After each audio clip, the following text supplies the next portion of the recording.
पिछले दिनों रंजीत वर्मा जी से हमारी बात हुई थी कि श्रम और संघर्ष की कविताओं पर मुझे बात करनी है।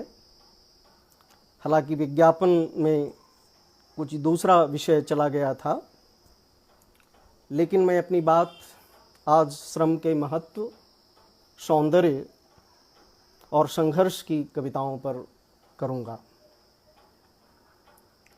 मित्रों, आज का दिन जो है वो नरेंद्र मोदी के इस बार की सरकार की दूसरी वर्षी का दिन है। उसके पहले के 5 वर्षों और पिछले 2 वर्षों में जनता ने जो दुख, दर्द और यातनाएं भुगती हैं वह भुलाने वाली नहीं है। इन सारी स्थितियों को जब मैं याद करता हूँ तो आज के लिए, आज की शाम के लिए फैज़ अहमद फैज़ की पंक्तियाँ मुझे याद आती हैं। आज के नाम और आज के गम के नाम, आज का गम के है ज़िंदगी के भरे गुलिस्तां से खफा, जर्द पत्तों का वन जो मेरा देश है, दर्द का अंजुमन जो मेरा देश है। मित्रों, पिछले करीब 2 महीनों से इस देश में सबसे ज़्यादा दुर्दशा जो हुई है वह श्रमिकों की, मजदूरों की हुई है।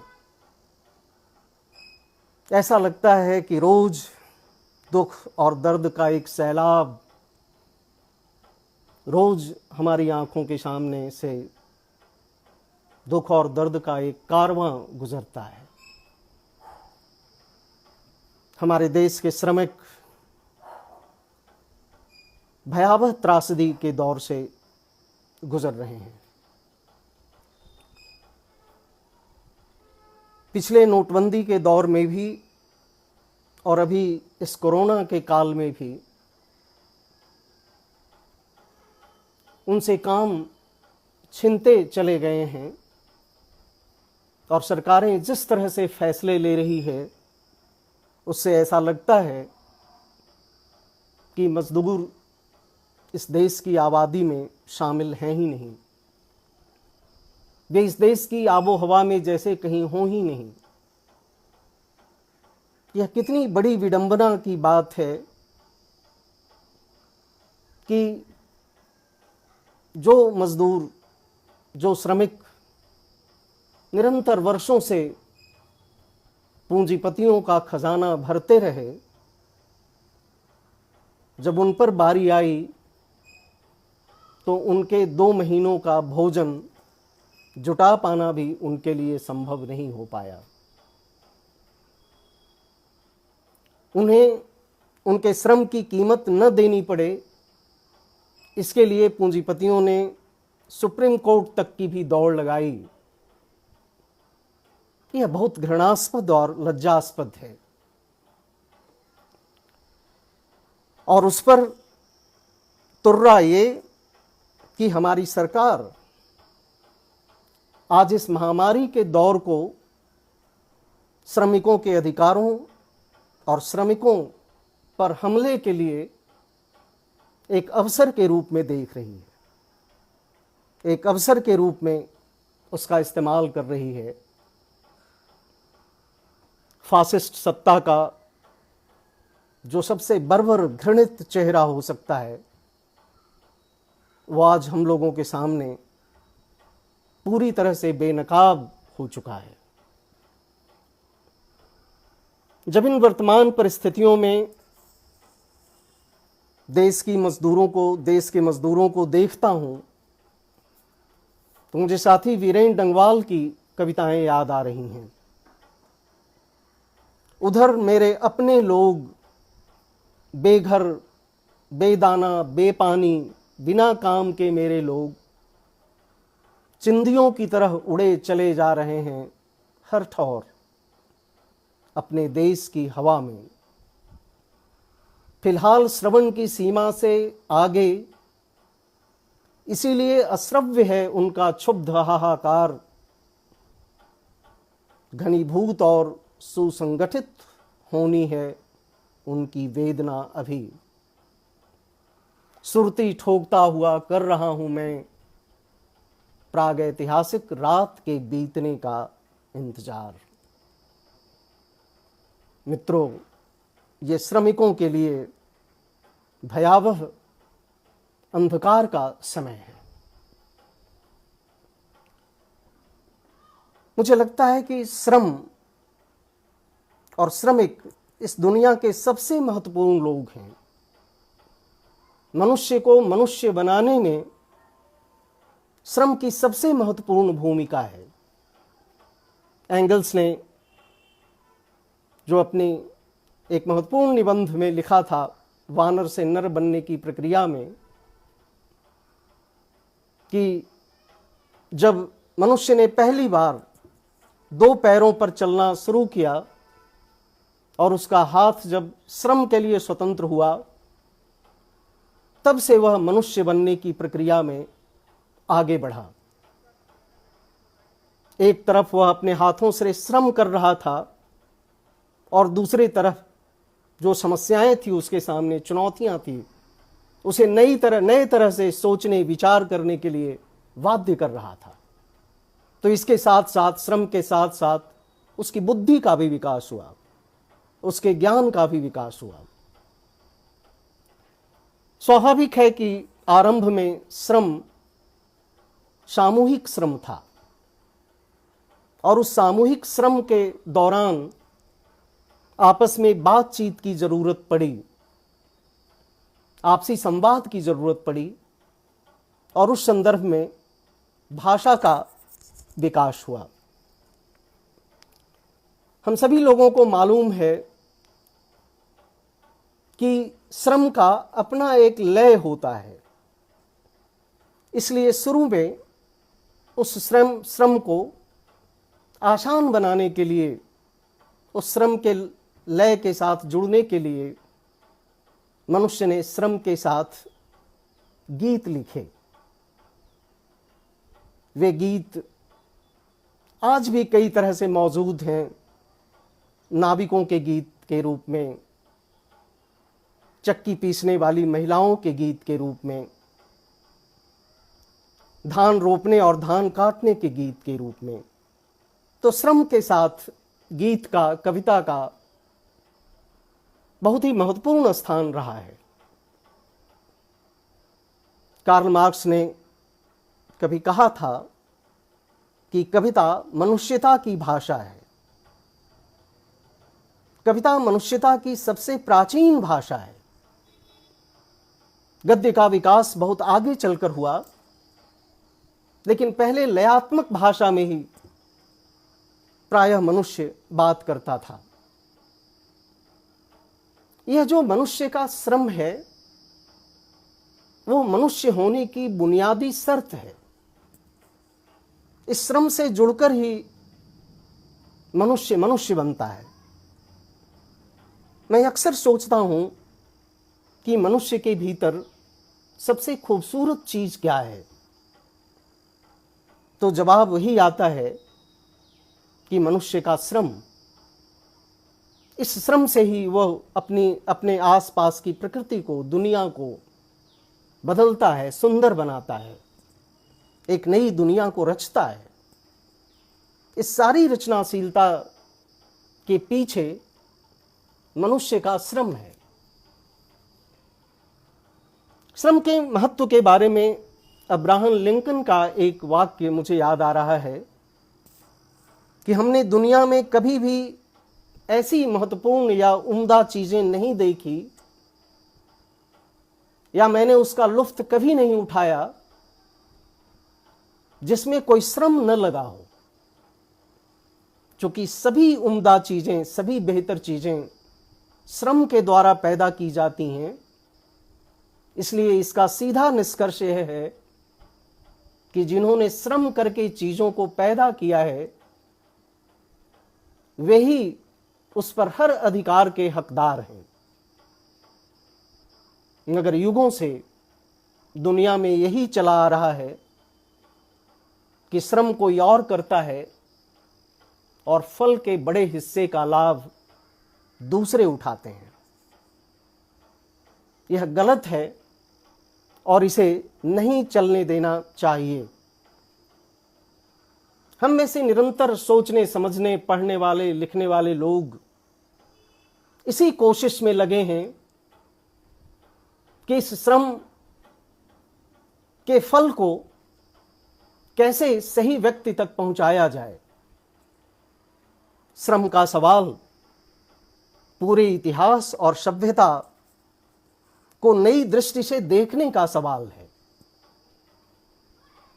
बहुत पहले ब्रेख्त ने एक कविता लिखी थी, पढ़ने वाले कामगार के प्रश्न। उसमें उन्होंने नए तरह से सवाल किए थे, श्रमिकों की दृष्टि से सवाल किए थे। किसने बनाया सप्तद्वार थिब्स? किताबों में नाम है राजाओं के, क्या राजा लाए थे चट्टाने लाद कर? और बेबीलोन गिराया गया कितनी बार, किसने खड़ा किया उसे जोड़कर इतनी बार? कौन से मकानों में स्वर्ण दीप्त लीमा के रहे बनाने वाले? चीनी दीवार पूरी होते ही किधर चले गए उस शाम दीवारगर? महान रोम भरा पड़ा है विजय तोरणों से, किसने किया उसका निर्माण? इस पूरी कविता में ब्रेख्त ये समझाने की कोशिश करते हैं कि विश्व की सारी सभ्यताओं का निर्माण श्रमिकों ने किया, मजदूरों ने किया। लेकिन सवाल इस तरह से पूछे जाते हैं जैसे मजदूरों की कोई भूमिका ही न हो। हमारे यहां ही ताजमहल के बारे में पूछा जाता है कि ताजमहल किसने बनवाया। यह सवाल नहीं पूछा जाता कि ताजमहल किसने बनाया। ब्रेख्त ने नए तरह से सवाल करने की बात अपनी कविता में की थी। दुनिया के महान कवियों ने, लेखकों ने हमेशा ही इस श्रम के पक्ष में अपनी आवाज उठाई है। श्रम के महत्व को और श्रम के सौंदर्य को उन्होंने अपनी कविताओं में उद्घाटित किया है। ऐसे ही कवियों में पाब्लो नेरुदा हैं और उनकी एक कविता द पीपुल, लोग नाम की कविता मुझे याद आ रही है। हमेशा पैदल ही, खड्ग या अस्त्र नहीं, बल्कि जाल या कुल्हाड़ी या फावड़ा या हथौड़ा अपने कंधों पर रखे हुए दूरियां उसने ध्वस्त कर दी। जहां वह रहता था हर चीज उसका परश पाकर बृहत्तर हो जाती थी। उसके हाथों से रोटी बनी, रेलगाड़ियां उसने दौड़ा दी, दूरियां नगरों से पाटी, रोटियों का जनक बिसराया गया। वह आबादी जिसने कटाई की और थका मांदा चलता रहा, बार बार चलता और नए पथ बनाता रहा, रेत जो ढोता रहा, हर वस्तु अस्तित्व में आई, उधर वह अस्तित्वहीन हुआ। मेरा विश्वास है कि ठीक से जूते और ताज पहनाकर स्वर्ग इस आदमी को जगह देगा। मैं सोचता हूं कि जिन्होंने इतनी सारी चीजों की रचना की उन्हें हर चीज का मालिक होना ही चाहिए, कि जो रोटी बनाते हैं उन्हें खाने का हक मिलना ही चाहिए। हर चीज खत्म होगी, फिर भी तुम जिंदा रह जाओगे। जिंदगी के आगे तुमने दी, तुमने ही बनाया उसे, जो कुछ तुम्हारा है। इस तरह से पाब्लो नेरुदा ने अपनी इस कविता में लोगों, श्रमिकों की महानता की बात की। मित्रों, जब मैं हिंदी कविता की तरफ जाता हूं तो निराला एक अत्यंत क्रांतिकारी कवि हैं। उन्होंने कई तरह की नई जमीन तोड़ने का काम किया। मुझे लगता है कि हिंदी कविता में श्रम के सौंदर्य और महत्व को सबसे पहले जिस कवि ने स्थापित करने की कोशिश की, वे निराला थे।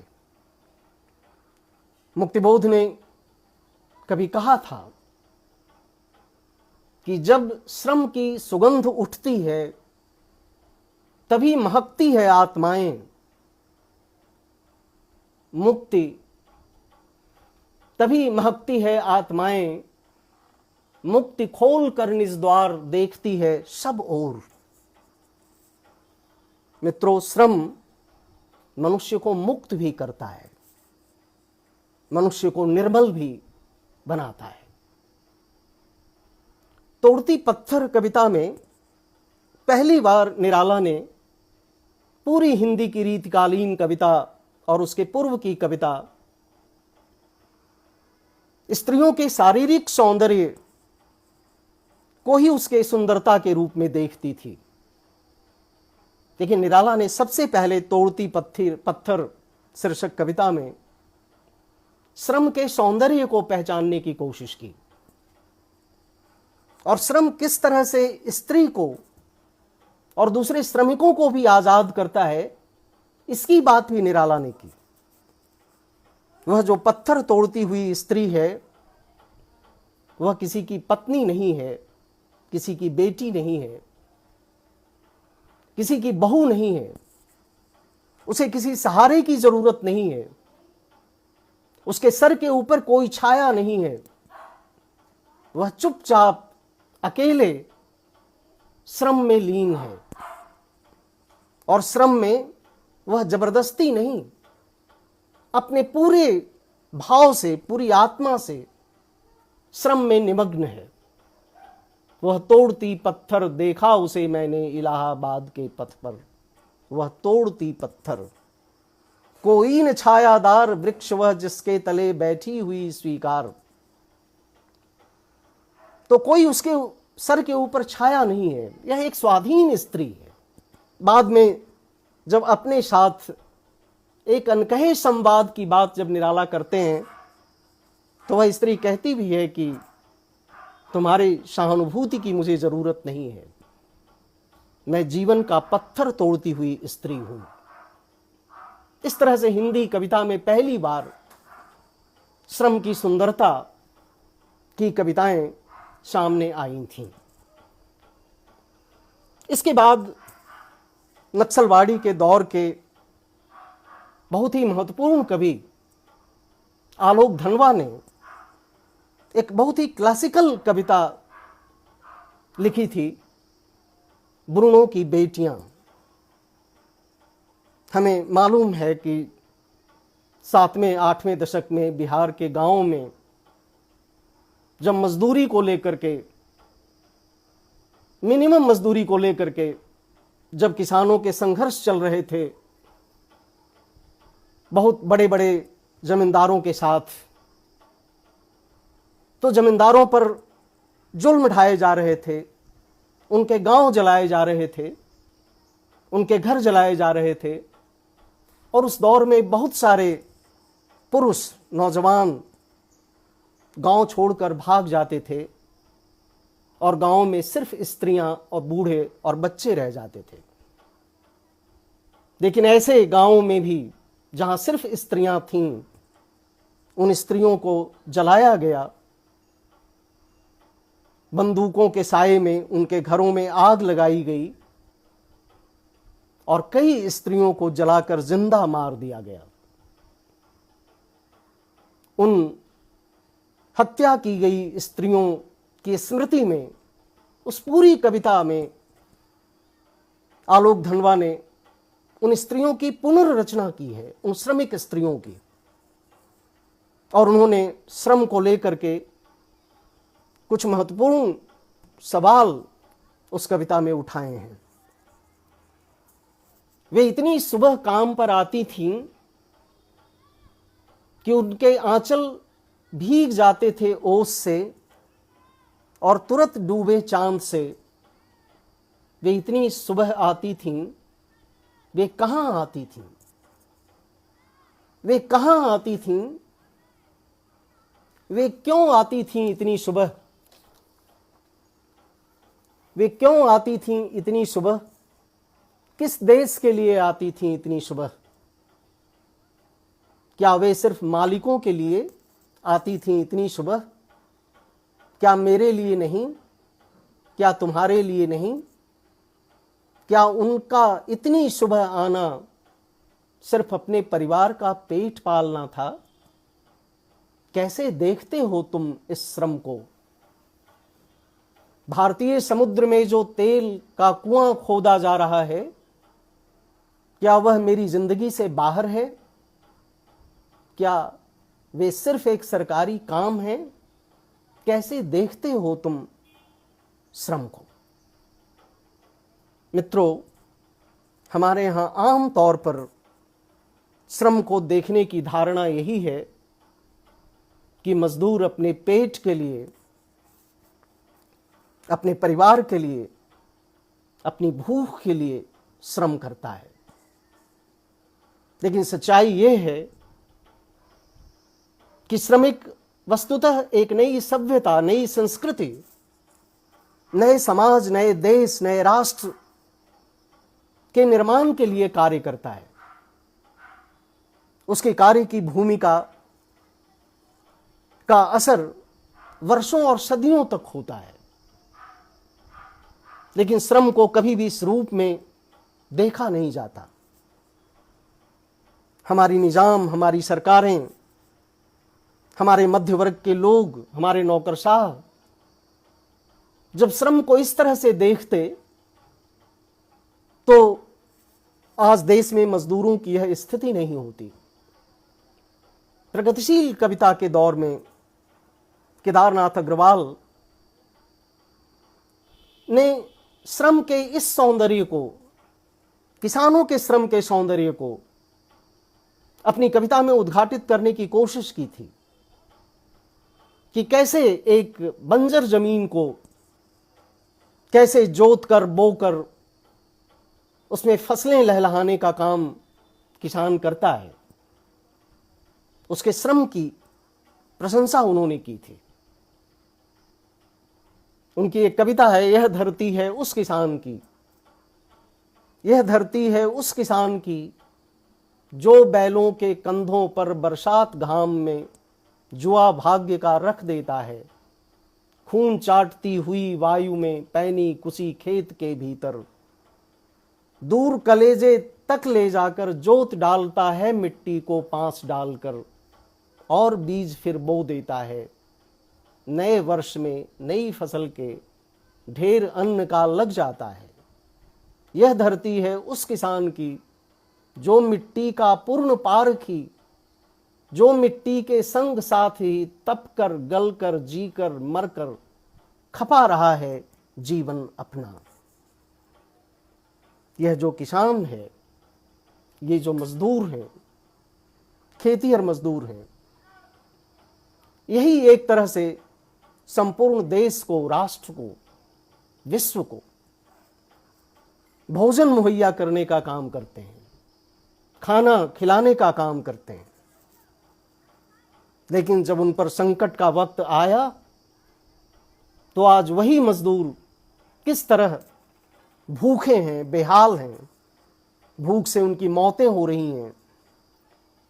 यह उसी देश में हो सकता है जहां श्रम के प्रति लोग इतने लापरवाह हों।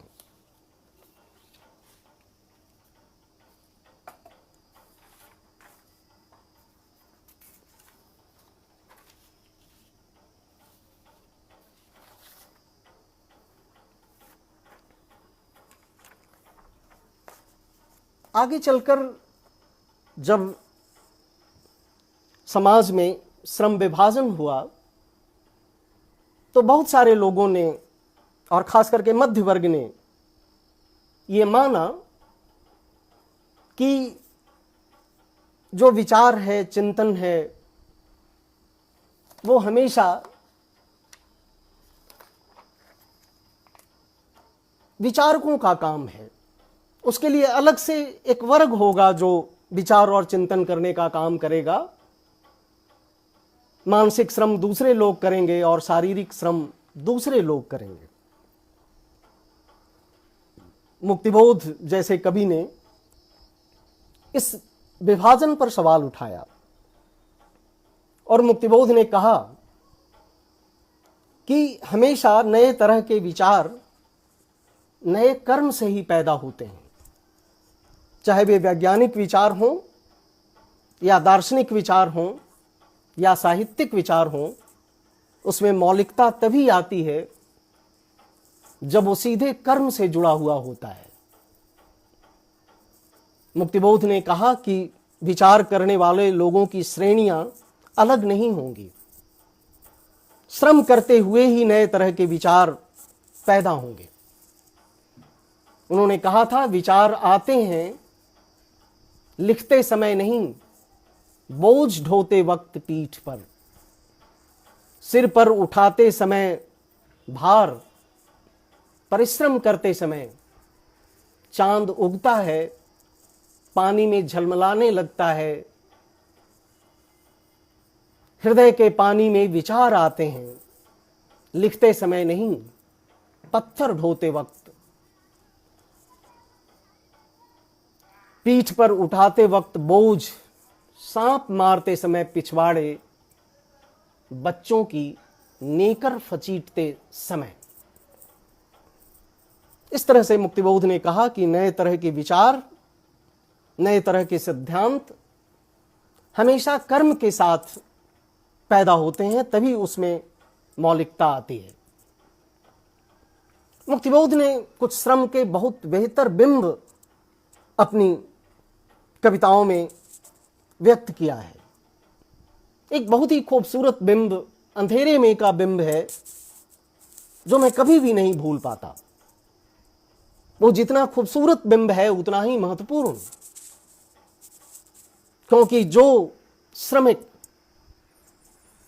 अपनी आत्मा में, अपनी चेतना में परिवर्तन लाता है, अपने संकल्प में परिवर्तन लाता है, वही परिवर्तन कर पाता है। उस परिवर्तन की प्रक्रिया को, आत्मा की उस संकल्प शक्ति को कैसे एक श्रमिक अपने भीतर ढालता है, उसका एक बिंब उन्होंने अंधेरे में खड़ा किया है।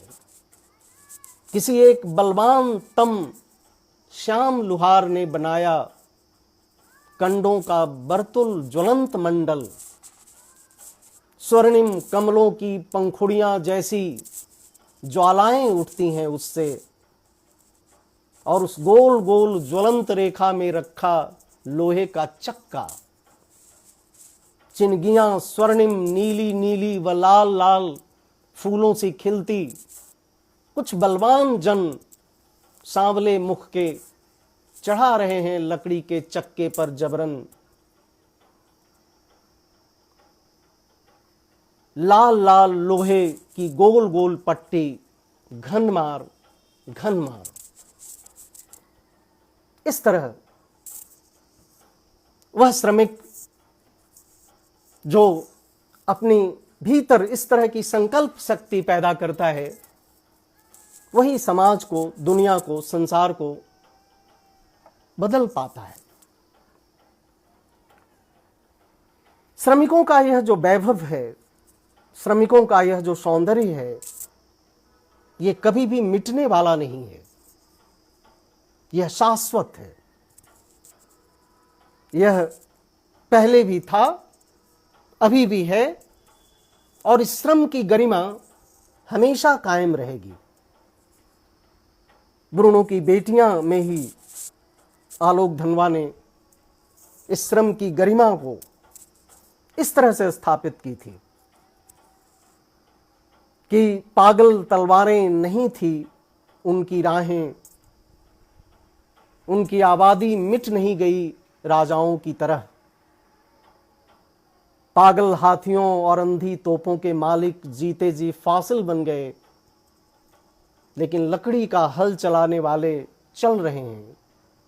रानियां मिट गईं, जंग लगे टीन जितनी भी कीमत नहीं रह गई उनकी याद की। रानियां मिट गईं, लेकिन क्षितिज तक फसल काट रही औरतें फसल काट रही हैं। यह श्रम का महत्व राजाओं, रानियों, बड़ी बड़ी सत्ताओं, तानाशाहों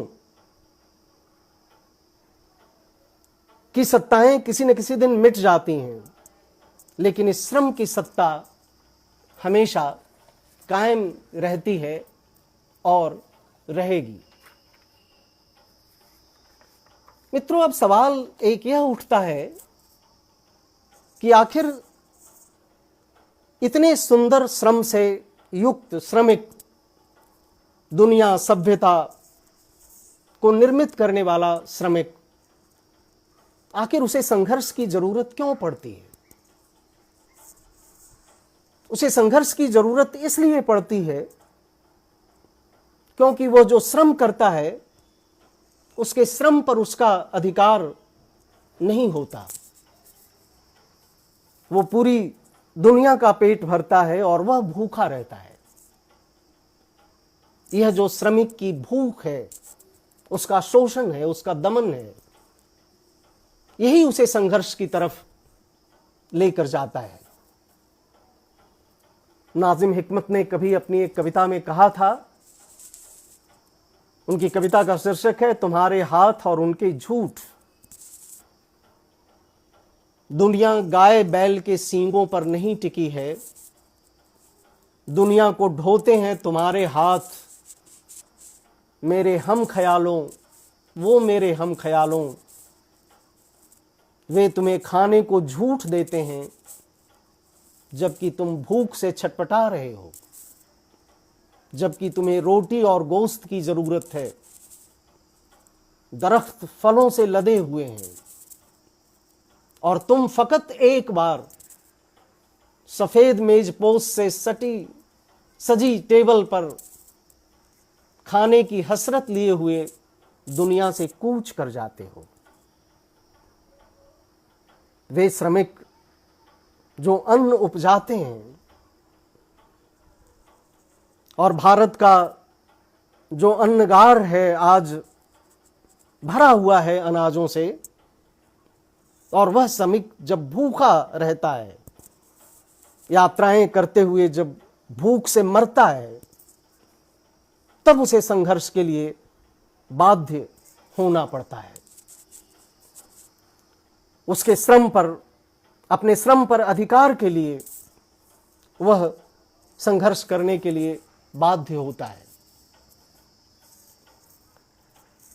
शमशेर की एक बहुत खूबसूरत कविता है जो उन्होंने नाविक विद्रोह पर लिखी थी।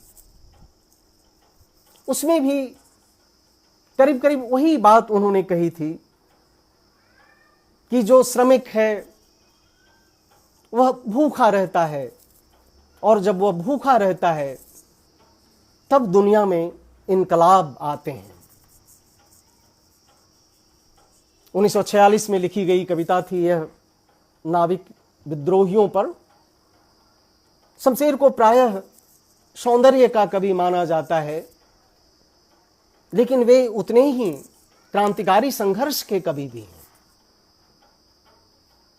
लगी हो आग जंगल में कहीं जैसे हमारे दिल सुलगते हैं, हमारी शाम की बातें लिए होती हैं अक्सर जल जले मसहर के, और जब भूख लगती है हमें तब इनकलाब आता है।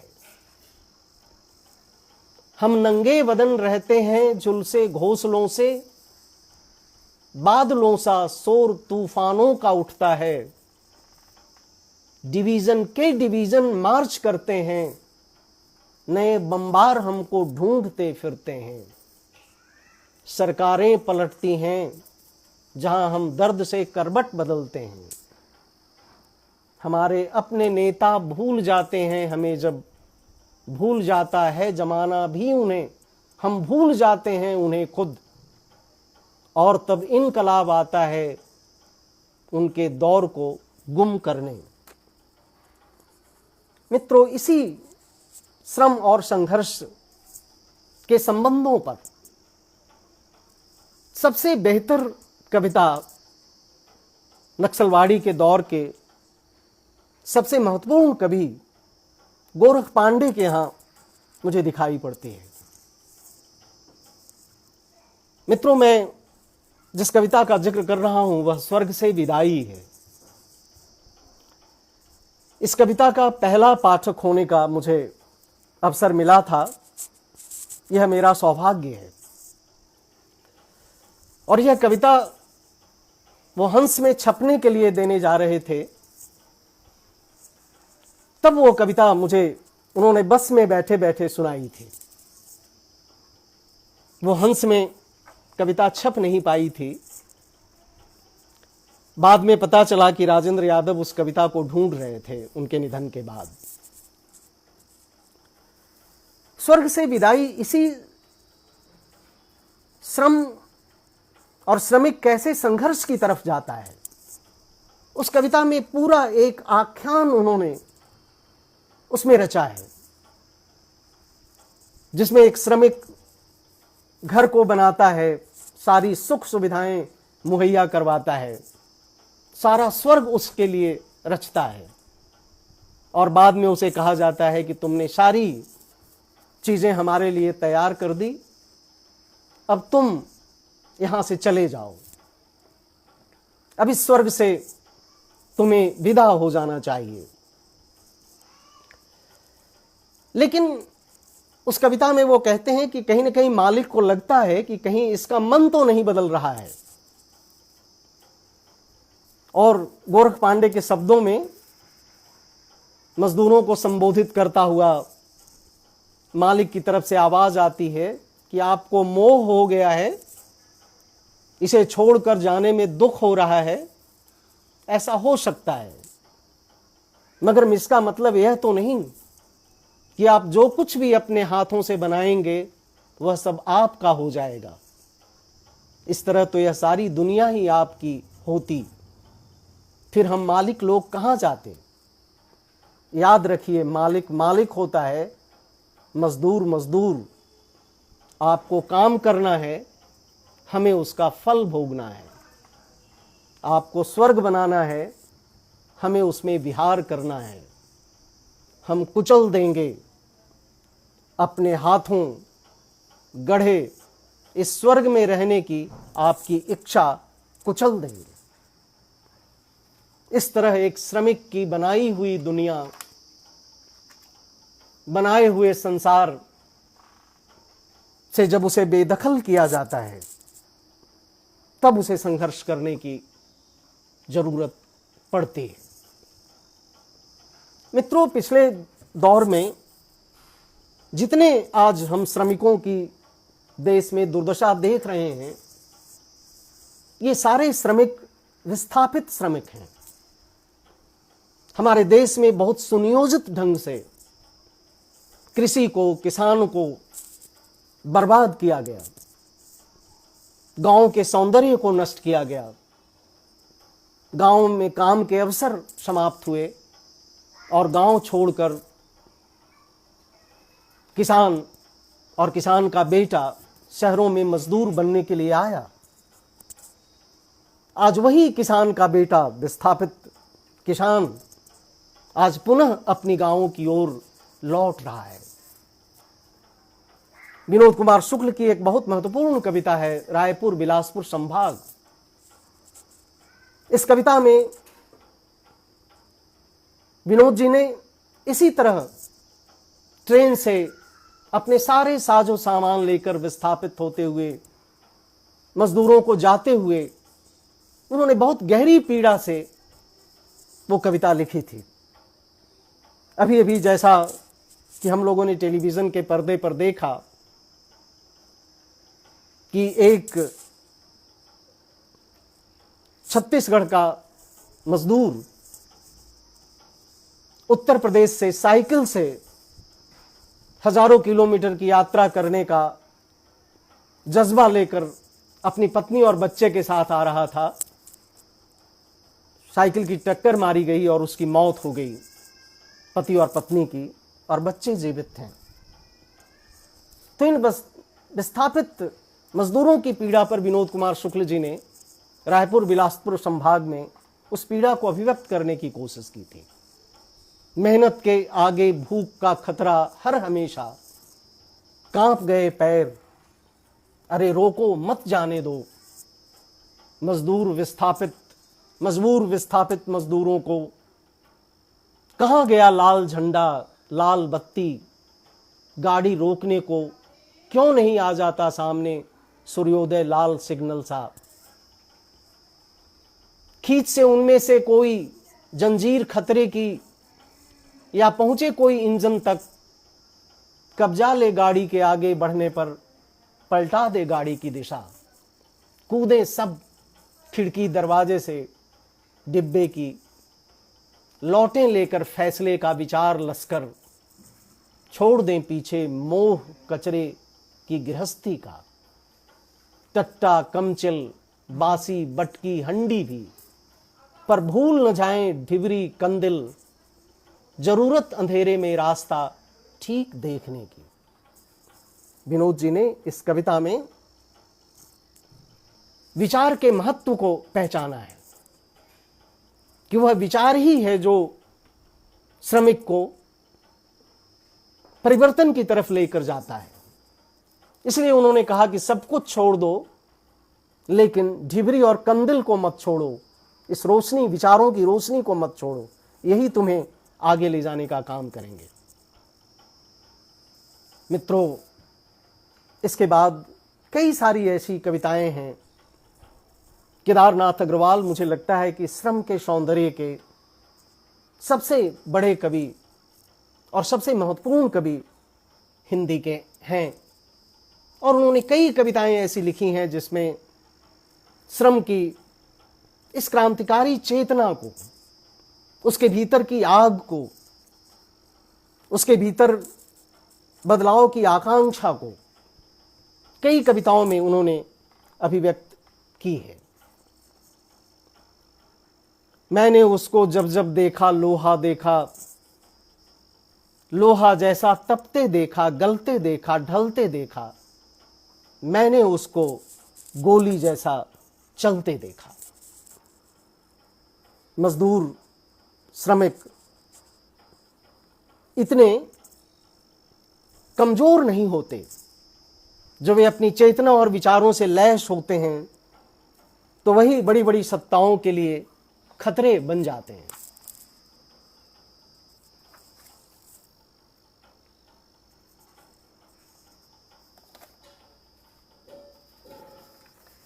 इस तरह की कई कविताएं केदारनाथ अग्रवाल ने लिखी हैं, लेकिन एक बहुत महत्वपूर्ण कविता मुझे याद आ रही है फिर से, शमशेर की, जो उन्होंने 1944-45 के आसपास ग्वालियर में मजदूरों के काफिले के ऊपर गोलियां चलाई गई थीं। उसमें कई श्रमिक मारे गए थे, और उसी दिन शाम में उन गोली से मारे गए मजदूरों के स्मृति में जुलूस निकाला गया और उस जुलूस की जो कविता लिखी थी, जुलूस पर जो उन्होंने कविता लिखी थी, वो मुझे लगता है कि श्रम के संघर्ष की बड़ी खूबसूरत कविता है। ये शाम है कि आसमान खेत हैं पके हुए अनाज का, लपक उठी लहू भरी दरातियां की आग है, धुआं धुआं सुलग रहा ग्वालियर के मजूर का हृदय, कराहती धरा कि हाय मैं विषाक्त वायु, धूम्र तिक्त आज रिक्त आज सोखती हृदय, ग्वालियर के मजूर का। गरीब के हृदय टंगे हुए कि रोटियां लिए हुए निशान, लाल लाल जा रहे कि चल रहा लहू भरे, ग्वालियर के बाजार में जुलूस, जल रहा धुआं धुआं ग्वालियर के मजूर का हृदय। इस तरह मित्रों, श्रमिकों के ऊपर दमन का और दमन के प्रतिरोध का बहुत ही सुंदर चित्र इस कविता में शमशेर ने खींचा है। श्रम के साथ, श्रम के संघर्ष के साथ अगर मुझे कहना हो तो श्रम के सौंदर्य के बड़े कवि के रूप में मैं केदारनाथ अग्रवाल को और शमशेर को याद करना चाहूंगा, पर श्रम के संघर्ष के बड़े कवि के रूप में मैं नागार्जुन को देखता हूं। जहां भी श्रमिकों ने, किसानों ने संघर्ष का झंडा बुलंद किया, नागार्जुन हमेशा उसके साथ रहे।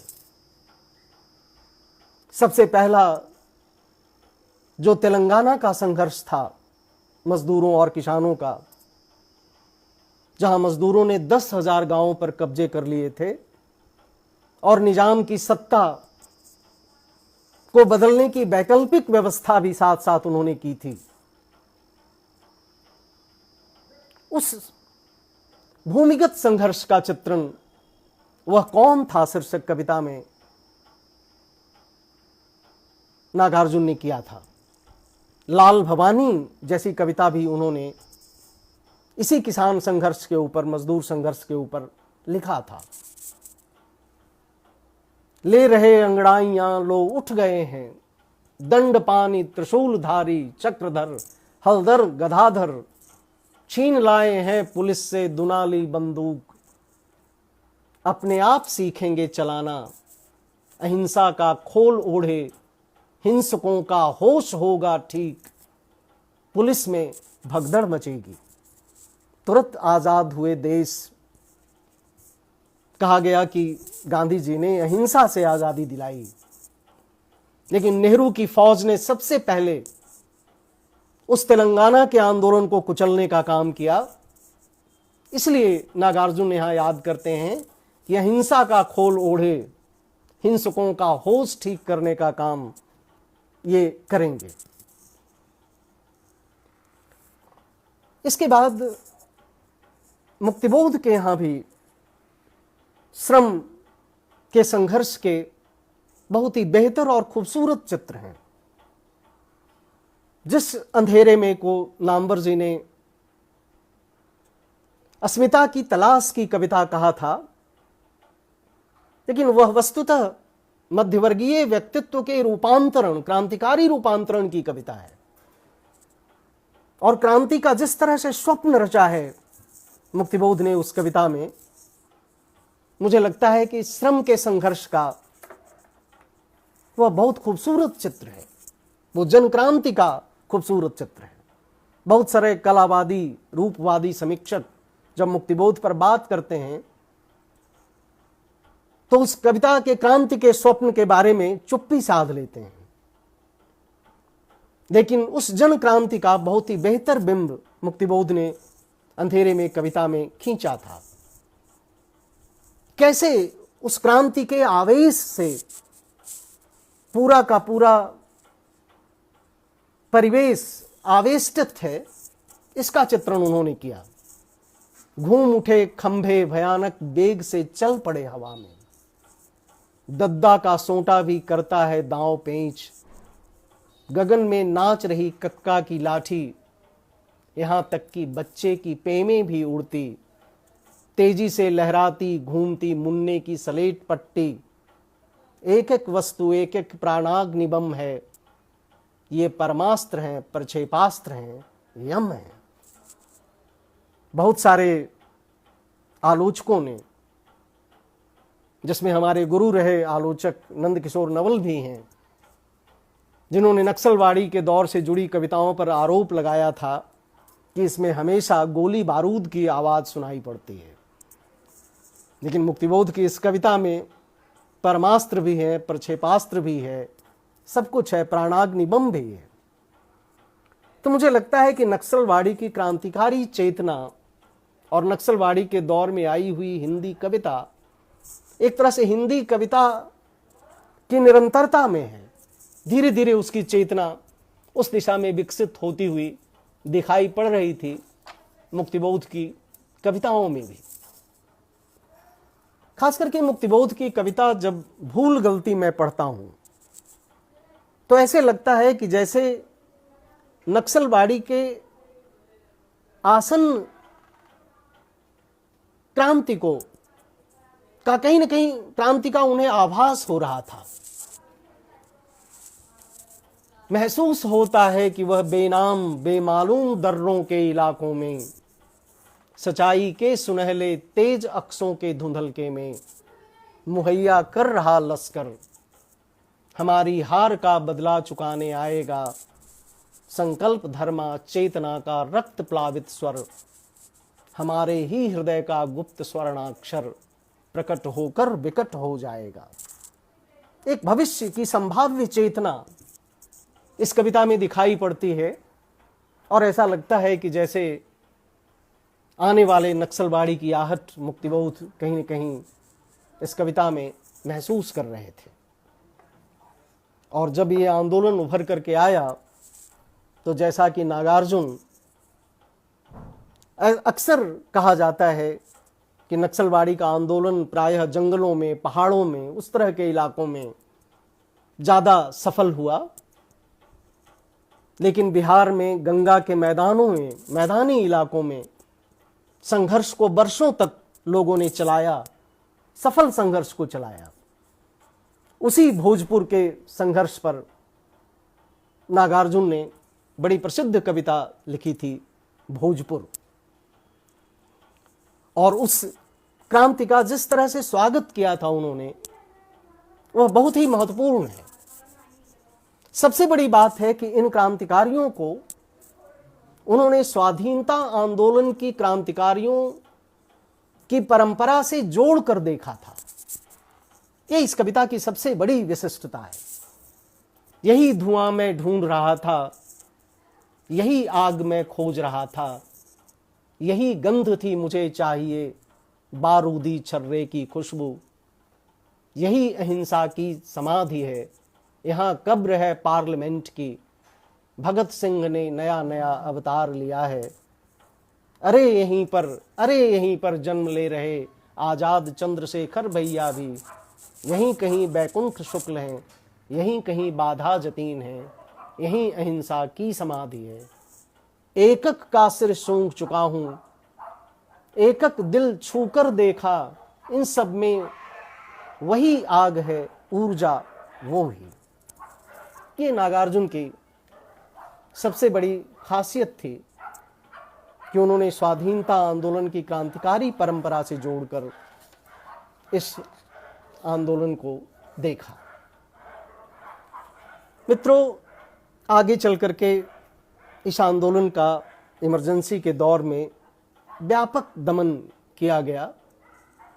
इस आंदोलन को धक्का लगा और हिंदी के कुछ आलोचकों ने, लेखकों ने इसको नक्सलवाड़ी और नक्सलवाड़ी की कविता के विरुद्ध एक खुशनुमा तर्क के रूप में पेश किया कि किस तरह इस आंदोलन को कुचल दिया गया। स्वाभाविक है कि इसके बाद बहुत सारे संघर्ष से डरे हुए लोगों ने इस तरह की क्रांतिकारी कविता को छोड़कर घर परिवार, आस पड़ोस की कविताएं लिखने लगे और 8वें दशक में एक ऐसे कवियों की पीढ़ी आई जो संघर्ष से कहीं न कहीं कटी हुई थी। जिस संघर्ष को, जिस दमन को, जिस अत्याचार को का प्रतिरोध इस दौर की कविताओं ने किया था, उससे कहीं न कहीं कविता पीछे लौटती है और अपने आसपास के जीवन के सौंदर्य को उद्घाटित करने को मुख्य मुद्दा बना लेती है। इसी को अशोक वाजपेयी ने कविता की वापसी कहा था और आगे चलकर गोरख पांडे ने इस पर बहुत ही महत्वपूर्ण कविता एक लिखी थी। मुझे लगता है कि आज और उसके बाद की बहुत सारी कविताओं पर 8वें दशक की उस कविता का कहीं न कहीं असर है और एक आयातित आस्था, विश्वास, खोखली आस्था और विश्वास के साथ बहुत सारी कविताएं लिखी जा रही हैं। मजदूरों, किसानों का जीवन जिस तरह से कविता में आना चाहिए, आज की कविताओं में उस तरह से नहीं आ रहा है। बहुत सारी मजदूरों और किसानों पर लिखी हुई समकालीन कविताओं की अगर आप पड़ताल करें, बहुत गहराई में जाकर देखें, तो उसके अंतर विरोध बहुत साफ दिखाई पड़ते हैं। लेकिन मुझे लगता है कि अभी जो हमारा दौर है, समय है, इस समय के साथ साथ अंधकार और भी बढ़ेगा, दमन और भी तीव्र होंगे और अभी आमने सामने की लड़ाई अभी होनी है। और इस दौर में वही कविताएं साथ देंगी जिसमें संघर्ष की ऊर्जा हो, जिसमें श्रम का सौंदर्य हो, जो लोगों को मुक्त कर सके, एक नए समाज की दिशा में आगे बढ़ सके। मित्रों, इस दृष्टि से मैं मैक्योवस्की की कविता से, अपनी 2 कविताओं से अपनी बात समाप्त करूंगा कि आज कैसी कविता की हमें जरूरत है। मैक्योवस्की ने एक घर वापसी शीर्षक कविता में लिखा था कि मैं चाहता हूं कलम और बेनट खड़े हों एक ही कतार में और बराबर का दर्जा दिया जाए दोनों को, और स्टालिन अपनी पॉलिट ब्यूरो को दे रिपोर्ट कविता के बारे में जो लिखी जा रही है, जैसे वह देगा ढलवा लोहे और इस्पात के ढालने बाबत। वह कहे, कामरेड, मजदूरों के अंधेरे बंकों से निकलकर हमने पा लिया है सबसे ऊंचा लक्ष्य। यूनियन ऑफ रिपब्लिक में कविता की समझ लांघ चुकी है युद्ध पूर्व के प्रतिमान। मित्रों, यहाँ उत्पादन, दूसरे कामों से कविता अलग नहीं है। कविता रचना भी उतना ही क्रांतिकारी कार्य है और वो किसी भी न्यायपूर्ण सत्ता और व्यवस्था के लिए उतनी ही जरूरत है। मित्रों, मैं फिर लौटता हूं अपने देश के उन मजदूरों के हालात को जो पिछले 2 महीनों से मैं देख रहा हूं। फिर मैक्योवस्की याद आते हैं उन्हें देखते हुए। ओ बेघर आवारा लोगों, पतलून से बाहर निकलो और अपने हाथ उठा लो, बम, पत्थर, चाकू या इसके बदले जिसके पास नहीं है हथियार और हाथ, अच्छा है अपना सर ही दे मारो दीवारों पर। आओ भर भुक्खों गलीज दब्बुओं पिस्सुओं से भरी भयावहता में गलते सड़ते लोगों, अपने खून से रंग दो सारे सोमवारों मंगलवारों और बुधवारों को, बदल दो उन्हें लाल रंग वाली तातीलों में। मित्रों, इन बेबस मजदूरों को हमें इस रूप में, उनके कर्म को इस रूप में हमें देखने की ज़रूरत है जब वे सत्ता के प्रतिकार में उठ खड़े हों, इस निज़ाम को बदलने के लिए अपनी संपूर्ण ताकत लगा दें। ऐसी कविता का और श्रमिकों के ऐसे कर्म का हमें इंतज़ार है और हमें सबको इस दिशा में अपने अपने काम करने की ज़रूरत है। मज़दूरों से, किसानों से जुड़ने की ज़रूरत है, उनके हौसला बनाए रखने की ज़रूरत है, इस संकट में उनके साथ देने की ज़रूरत है। बहुत बहुत धन्यवाद। धन्यवाद मित्रों।